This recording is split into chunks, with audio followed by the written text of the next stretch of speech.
Version 1.21 just released, bringing new features that make you want to relive the nostalgic feeling at the start of survival. That first log always feels special. If you want to start a new adventure with friends or start a bigger community server project, you're in the right place. This video shows how to make a Minecraft server on Java or Bedrock. Install mods and data packs, and avoid common mistakes that end servers after 3 weeks.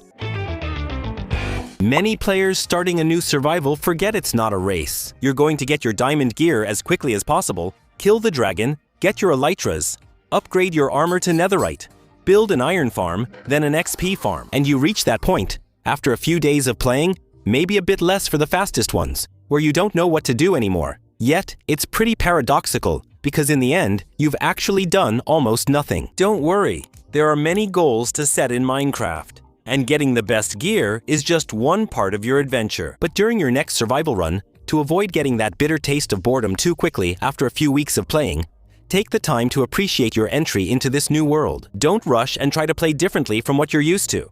For example, you can avoid going down into a cave in the first few minutes and instead go explore your map. The second piece of advice I'd like to give you is to simply work on group projects. When you have a server, it's not meant to be played alone, and the mistake I see very often is players moving as far away from spawn as possible to build their base alone. They build their own farms and rarely interact with other players.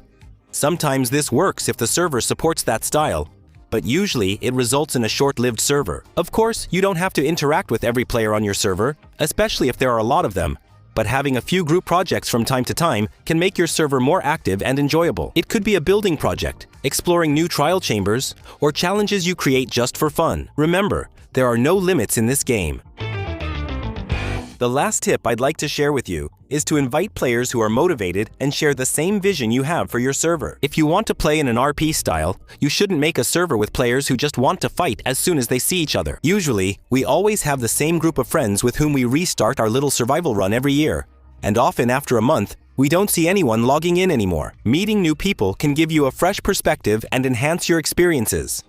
If you can't find players to join you, feel free to join our Discord. You'll likely find interested players quickly. And if you want to learn how to make a netherite machine that mines for you, or how to install an amazing mod that lets you hatch the dragon egg, then I'll leave you with these 2 videos that will surely be useful to you.